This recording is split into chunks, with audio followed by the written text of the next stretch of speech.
साथ संगत जी, प्यार से कहना धन निरंकार जी। साथ संगत जी, आप जी के चरणों में बहुत ही सुंदर विचार, जिसका टॉपिक है हम बुराई से कैसे बचें। साथ संगत जी, राहुल एक जिम्मेदार और मददगार स्वभाव का युवक था। एक दिन वह अपने कुछ दोस्तों के साथ रेलवे स्टेशन पर पहुंचा, जहां से सबको ट्रेन पकड़नी थी। साथ संगत जी, मगर दोस्तों में कोई देर से आया तो किसी का सामान दाएं बाएं हो गया था। अब ट्रेन आने वाली थी और समय कम था। जैसे ही ट्रेन प्लेटफॉर्म पर पहुंची, अफरा तफरी मच गई। साथ संगत जी, राहुल सबसे पहले दौड़ा, लेकिन पीछे मुड़कर देखा तो उसके कुछ दोस्त अभी भी ट्रेन पर नहीं चढ़ पाए।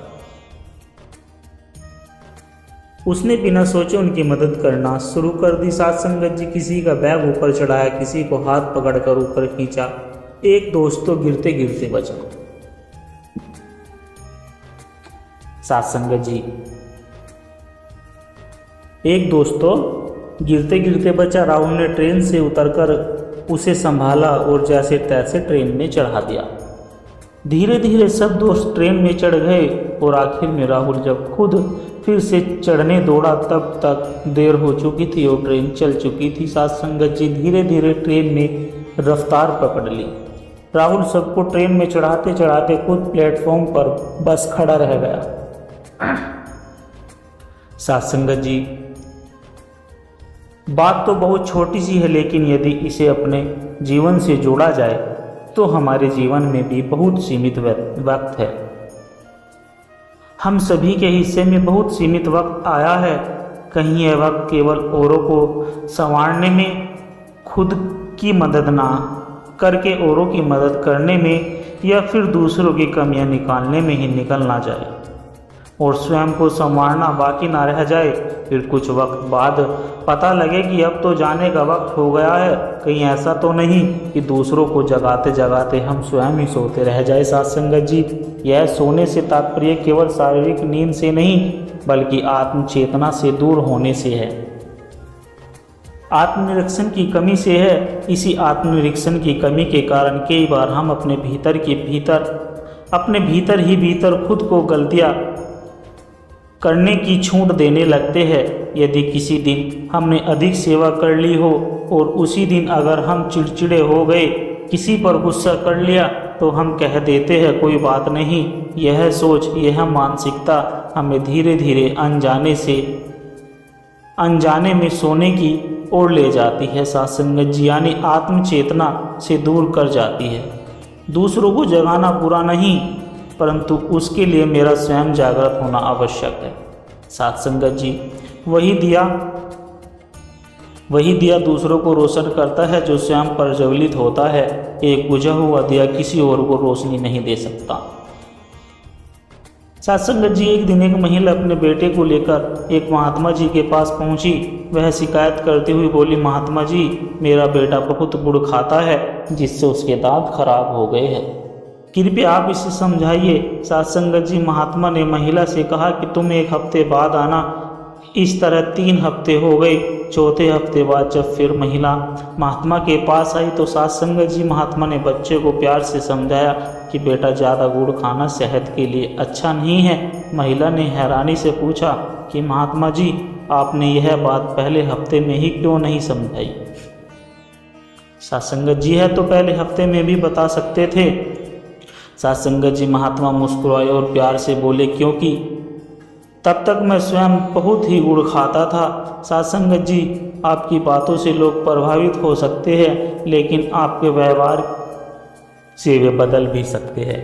यही कारण है कि सतगुरु बार बार हमें अपने जीवन को दिशा देने की प्रेरणा दे रहे हैं। जरूरी है कि समय बीत जाने से पहले हम अपने जीवन को वैसा बना ले जैसा सतगुरु चाहते हैं, ताकि हमारी बातें केवल वचन बनकर न रह जाए, बल्कि व्यवहार भी बने और यह मानव जीवन सच में सफल हो सके। साथ संगत जी, उम्मीद की रोशनी कभी मत बुझाना, यह अंधेरों को भी चीर देती है। थोड़ी हिम्मत जुटा लो, बस तो मंजिल करीब आ ही जाती है। रात चाहे कितनी भी काली हो, सुबह उजाला ला ही देती है। बस उम्मीद मत छोड़ना कभी। साथ संगत जी, किस्मत बदल ही जाती है। साथ संगत जी, किसी से बदला लेने की ज़रूरत नहीं है, बस धैर्य रखो। जो जैसा करेगा वक्त आने पर वैसा ही पाएगा। समय से बड़ा कोई न्यायाधीश नहीं होता। साथ संगत जी, मोह कहता है पकड़ कर रखो, हो गया तो क्या रहेगा। प्रेम कहता है उड़ जाने दो, जो अपना होगा वह लौट कर आएगा। मोह में डर होता है, जबकि प्रेम में भरोसा। मोह बंद मुट्ठी सा घुटन देता है, प्रेम खुली हथेली सी आ जाती। मोह अपनी खुशी चाहता है। साथ संगत जी, प्रेम सामने वाले की मुस्कान। सोचो कि आप किस रास्ते पर हो, मोह की गिरफ्त में हो या प्रेम की रिहाई में हो। साथ संगत जी, एक फलदार वृक्ष पूरे वर्ष फल नहीं देता। जब वह फल नहीं दे रहा होता है उस समय दरअसल वह अपने आप को मजबूत कर रहा होता है। उसी प्रकार पतझड़ में जब पत्ते झड़ जाते हैं, पेड़ सूख जाते हैं या सूखा सूखा दिखाई देने लगता है, तभी वह धरती से जुड़ा हुआ होता है। साथ संगत जी, और धरती से पूरी शक्ति लेकर अपनी जड़ें मजबूत कर रहा होता है। ठीक इसी प्रकार से गुरुमुख जब भी कोई कठिनाई समा आता है उस समय वह और भी अधिक सतगुरु के चरणों से जुड़ जाता है और स्वयं वो सुधार भी कर रहा होता है। साथ संगत जी, जब भक्ति की लगन लगती है तो फिर श्रद्धा सिर्फ अपने गुरु तक ही सीमित नहीं रहती, बल्कि इस संसार में विचरण करने वाले हर इंसान के प्रति दिल में श्रद्धा पैदा होती है। फिर जब हम सेवा भी करते हैं तब भी वही श्रद्धा ही होती है। किसी को अगर घर पर भोजन के लिए बुलाया गया है तो भी मन में श्रद्धा ही होती है। साथ संगत की, वह घर जाकर बताते हैं कि मैं उन महापुरुषों के घर गया और बहुत ही श्रद्धा से उन्होंने भोजन खिलाया।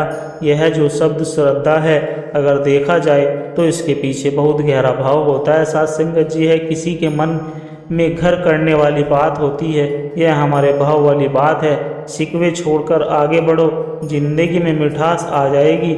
हर काम पूरी निष्ठा से करो, मंजिल भी पास आ जाएगी।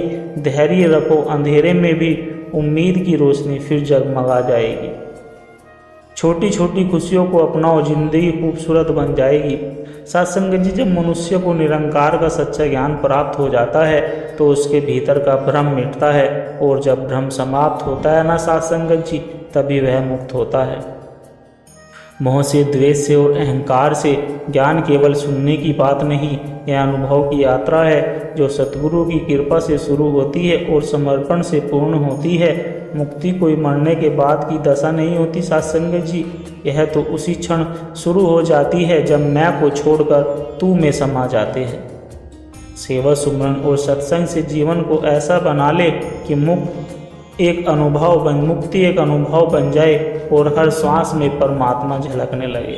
साथ संगत जी, मेहनत मजदूरी करना बुरी बात नहीं, बल्कि यह तो वह पुण्य कर्म है जिससे करके इंसान अपने बच्चों और परिवार के लिए 2 वक्त की रोटी का इंतजाम करता है। जीवन में कभी भी किसी गरीब इंसान का दिल मत दुखाइए, उसकी बद्दुआ की सुनाई सबसे पहले होती है साथ संगत जी। सुरेश एक पढ़ा लिखा युवक था जो शहर में नौकरी करता था। उसके माता पिता गांव में रहते थे। जैसे जैसे सुरेश तरक्की करता गया वह अपने माँ बाप से दूर होता गया। साथ संगत जी, वह फ़ोन पर भी बात कम करता। दोस्तों के बीच माँ बाप की सादगी उसे शर्मिंदगी महसूस कराती थी। एक दिन उसके पिताजी शहर आए साथ संगत जी। उस बेटे से मिलने के लिए सुरेश ने उन्हें होटल में रुकवा दिया और अपने ऑफिस के काम में व्यस्त हो गया। साथ संगत जी, पिता चुपचाप सब कुछ देखते रहे। जाते समय उन्होंने सिर्फ इतना कि बेटा, जब तुम छोटे थे हम दिन रात मेहनत करते थे ताकि तुम्हें अच्छा भविष्य दे सके। अब जब हम बूढ़े हो गए हैं तो तुम्हारा थोड़ा सा समय ही हमारी सबसे बड़ी दौलत है। साथ संगत जी, है बात सुरेश के दिल को चीर गई। उसकी आंखों में आंसू आ गए। उसने दौड़ते हुए पिता के पांव पकड़ लिए और बोला, पापा मुझे माफ़ कर दीजिए, अब हर खुशी आपके साथ बांटूंगा। साथ संगत जी, इसके बाद सुरेश ने अपने माँ बाप को शहर ले गया और उनका हर सम्मान, हर प्यार लौटाने की कोशिश की। साथ संगत जी, कहने का भाव यही है कि माता पिता का आशीर्वाद ही हमारी असली दौलत है। उनका सम्मान करना हमारा फ़र्ज़ है, हमारा धर्म है, क्योंकि उन्होंने ही हमें चलना जीना और आगे बढ़ना सिखाया है। साथ संगत जी, मनोज एक होशियार लड़का था, लेकिन उसमें एक कमी थी कि वह हर काम को टाल देता था। होमवर्क, पढ़ाई, घर के सभी काम सब टाल देता था। साथ संगत जी कहता था कि मैं कल कर लूँगा।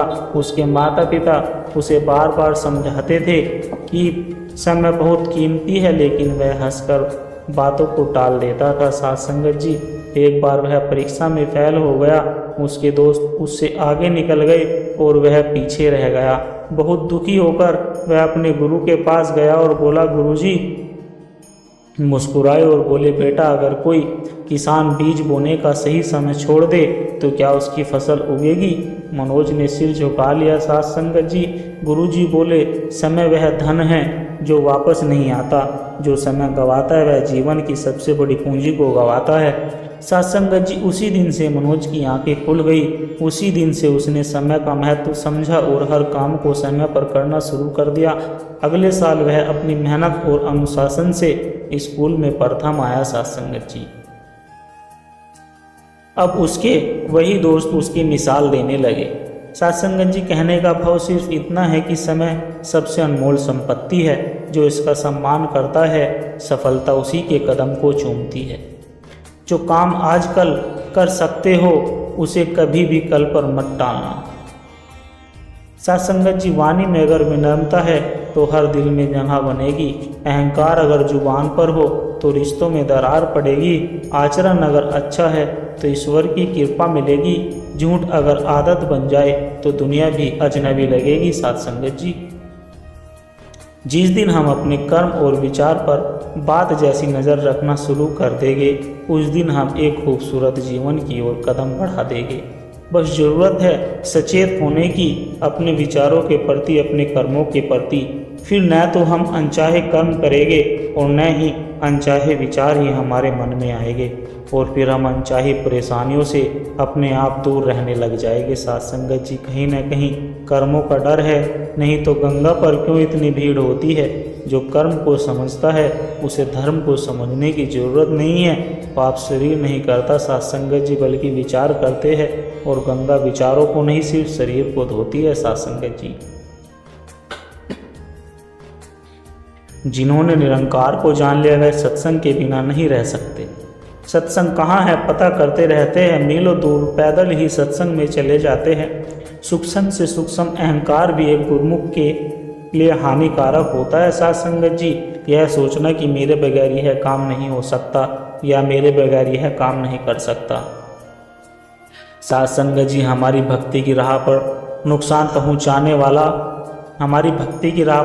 पहुंचाने वाला है। गुरसिख सदा यही मानता है कि सब गुरु प्रभु की कृपा से ही हो रहा है। कभी ना कहो कि दिन सब अपने खराब है। साथ संगत जी, कभी ना कहो कि दिन अपने खराब है। समझ लो कि हम कांटों से घिरे गुलाब है। रखो हौसला, वो मंजर भी आएगा। प्यासे के पास चलकर समंदर भी आएगा। थक कर ना बैठो है मंजिल के मुसाफिर, मंजिल भी मिलेगी और जीने का मजा भी आएगा। साथ संगत जी, निरंकार प्रभु को जानकर ही मानव अपनी रूह तक पहुंच सकता है, यानी अपनी आत्मा का कल्याण कर सकता है। प्रभु को जानकर इसकी भक्ति करना ही मानव जीवन का मूल लक्ष्य है। साथ संगत जी, प्रभु की जानकारी केवल सतगुरु के द्वारा हो सकती है। परमात्मा को जानकर इसकी सदैव अंगसंग मौजूदगी का एहसास ही इसकी सच्ची भक्ति है। जब मानव मात्र सतगुरु की कृपा से इसे जान लेता है तो उसके जीवन में अपने पराई की भावना समाप्त हो जाती है। साथ संगत जी, उसे इस बात का बोध हो जाता है कि परमात्मा एक है और वही सबका पिता है। हम सब उसकी संतान हैं, इस नाते हम सब भाई भाई है, तो अपने पराये का भेद नहीं रह जाता। साथ संगत जी, इसका पल पल एहसास होते रहने से हम सब बुराइयों से बचे रहते हैं, क्योंकि निरंकार निरंतर देख रहा होता है। अगर व्यक्ति को चांद देखने के लिए कहे तो वह बिना आँख खोले देखना चाहे तो यह संभव नहीं है। इसी प्रकार सद्गुरु मानव की आंखें खोलकर ईश्वर का दीदार करा रहा है। साथ संगत जी, शुक्रिया अदा करना सीखो, जिंदगी बेहतर हो जाएगी। शिकायतें करते रहोगे तो हर खुशी फीकी नज़र आएगी। सच को अपनाना सीखोगे तो हर राह आसान हो जाएगी। साथ संगत जी, नकारात्मक सोच रखोगे तो सिर्फ मुश्किल ही नज़र आएगी। शुक्रिया अदा करना सीखो, जिंदगी बेहतर हो जाएगी। सत्संगत जी, रेस में दौड़ने वाला घोड़ा नहीं जानता कि कामयाबी क्या होती है। वह दौड़ता है तो सिर्फ अपने मालिक से मिलने वाली तकलीफ की वजह से। अगर आप भी कभी अपने आप को तकलीफ में पाओ तो समझ जाना कि आपका मालिक यानी यह ईश्वर यही चाहता है कि आपकी जीत हो। सत्संगत जी, एक संत से किसी ने पूछा कि ईश्वर तो दिखाई भी नहीं देते, विश्वास कैसे करूं? तब उस संत ने बहुत ही सुंदर जवाब दिया। सत्संगत जी,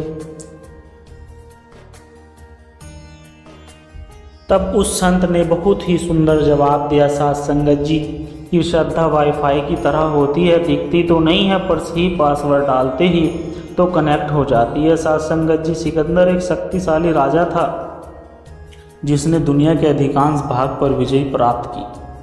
उसने युद्ध, विजय और धन संपत्ति से भरा जीवन जिया। फिर जैसे जैसे मृत्यु निकट आई, उस शक्तिशाली सम्राट को भी गहन आध्यात्मिक सत्य का एहसास हुआ कि अपनी मृत्यु सैया पर सिकंदर ने अंतिम इच्छा व्यक्त की। सत्संगत जी, जिसमें से प्रत्येक में हम सभी के लिए गहरा आध्यात्मिक संदेश और ज्ञान छुपा होता है।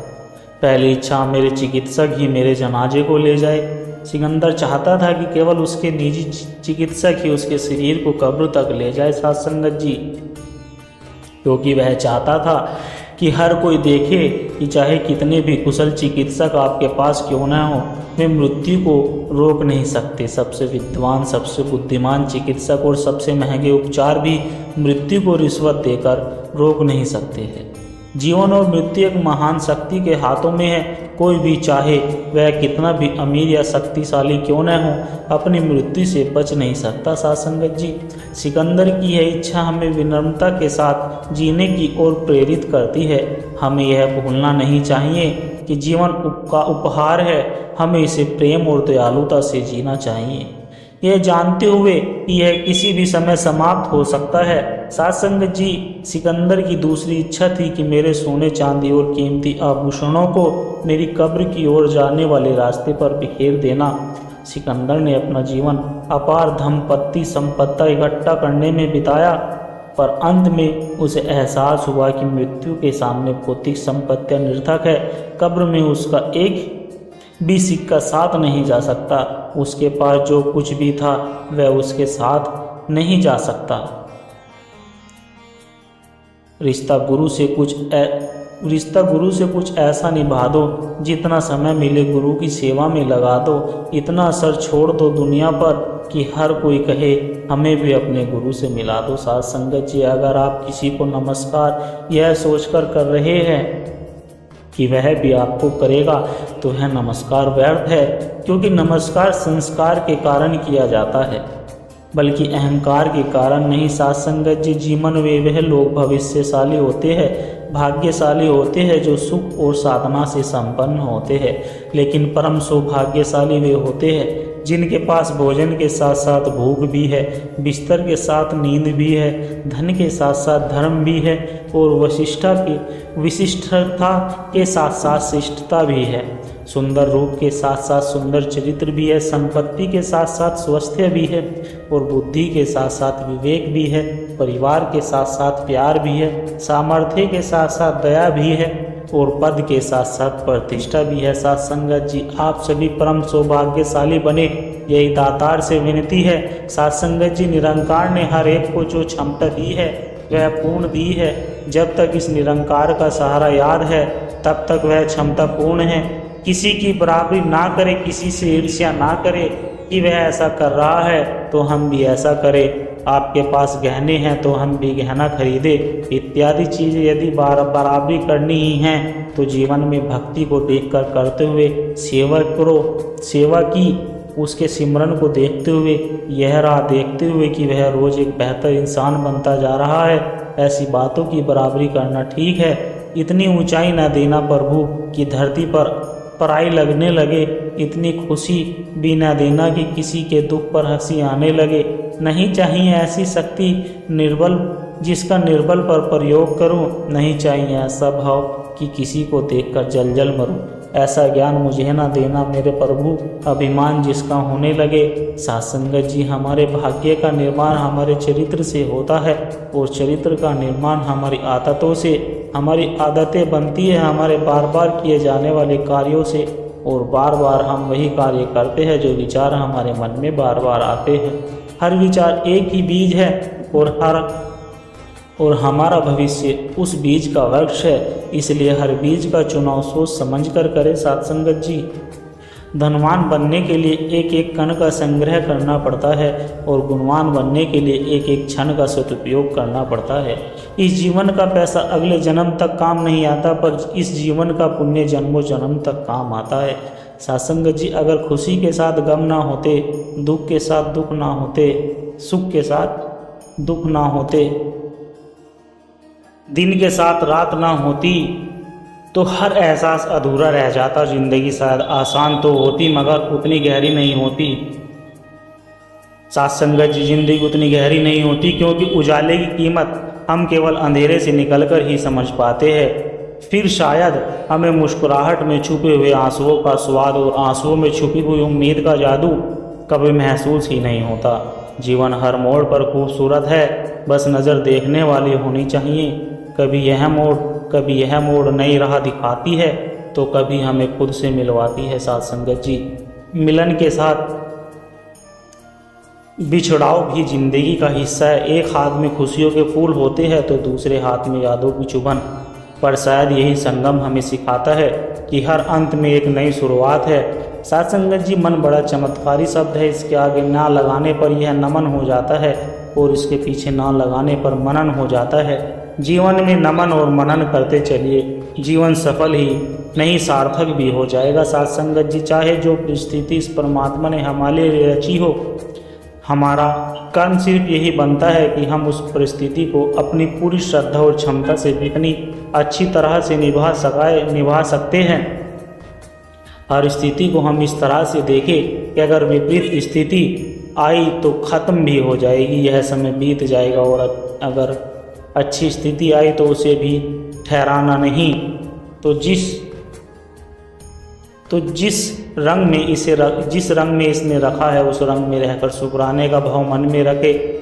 इस एक को जानकर, एक को मानकर और इसकी रजा में राजी रहना। कलश से पूछा गया कि तुमने ऐसा पुण्य क्या किया कि सबके सर पर विराजते हो। सत्संगत जी, कलश ने बहुत ही सुंदर जवाब दिया। कहा कि जब मिट्टी के रूप में था तब पैरों से गूंथा गया, बनने के बाद धूप में तप और अग्नि में जलाया गया। इतने अपमान के बाद तुम्हारे सर पर आया हूँ, इसलिए अपने जीवन में अपमान को भी मत बनाना बल्कि अपने सम्मान का अमृत बना लेना। सत्संगत जी, ज्ञान के बाद यदि अहंकार का जन्म होता है तो वह ज्ञान जहर, किंतु ज्ञान के बाद यदि नम्रता का जन्म होता है तो यही ज्ञान अमृत होता है। सत्संगत जी, जब हम सिर्फ अपने जीवन को सुधारेंगे फिर यह पूरा संसार ही सुधर जाएगा। यह शुरुआत हमें अपने आप से ही करनी है और दूसरों से भेदभाव नहीं करना। सत्संगत जी, हम संसार में रह रहे हैं तो यह हमारी जिम्मेदारी बनती है कि हम खुद को उस रास्ते पर चलाएं जिसे यह मायने में जीना कहते हैं। हमारा परिवार, समाज, देश, दुनिया वह अपने प्रति भी कर्तव्य बनाता है कि हम प्यार से रहे। हम चाहे कहीं भी रहे, कहीं पर भी हमारी आस्था जुड़ी हो। बात सिर्फ एक ही है कि निरंकार परमात्मा एक है और अगर हम इसका सहारा लेंगे तभी हमारा जीवन सफल हो सकता है। सत्संगत जी, हमें अपने जीवन में स्थिरता लानी है। मन में बहुत से भाव आते जाते हैं। किसी ने हमें कष्ट पहुंचाया तो हम आसानी से उसको माफ़ नहीं कर पाते। हमारे माफ़ करने से किसी का कुछ बिगड़ना या संवरना नहीं है। सत्संगत जिसमें सिर्फ हमारा ही फ़ायदा है। अगर हम माफ़ कर रहे हैं तो मन के भार से मुक्त हो जाते हैं। अगर समझ आ गया कि निरंकार की रजा में सब कुछ हो रहा है तो किसी को क्षमा करना आसान हो जाता है। फिर हमारी शिकायतें भी समाप्त हो जाती है। सत्संगत जी, हम अपनी सोच को कौन सी दिशा दे रहे हैं यह हमारे हाथ में है। शिकवे छोड़कर आगे बढ़ो, जिंदगी में मिठास आ जाएगी। हर काम पूरी निष्ठा से करो, मंजिल भी पास आ जाएगी। धैर्य रखो, अंधेरे में भी उम्मीद की रोशनी फिर जगमगाएगी। छोटी छोटी खुशियों को अपनाओ, साथ संगत जी, जिंदगी खूबसूरत बन जाएगी। साथ संगत जी, प्यार से कहना, धन निरंकार जी। साथ संगत जी, आशा करता हूँ दास के द्वारा कहे गए विचार आप सभी संतों को अच्छे लगे होंगे। साथ संगत जी, अगर आप सभी संतों को विचार अच्छे लगे हो तो वीडियो को लाइक करें, शेयर करें और साथ संगत जी कमेंट बॉक्स में धन निरंकार जी लिखकर अपने विचार साझा जरूर करें और दास के चैनल को भी सब्सक्राइब जरूर कर ले और दास को आशीर्वाद दे। हर रोज आरती के चरणों में ऐसे ही सुंदर विचार लेकर आता रहूं। साथ संगत जी, प्यार से कहना, धन निरंकार जी।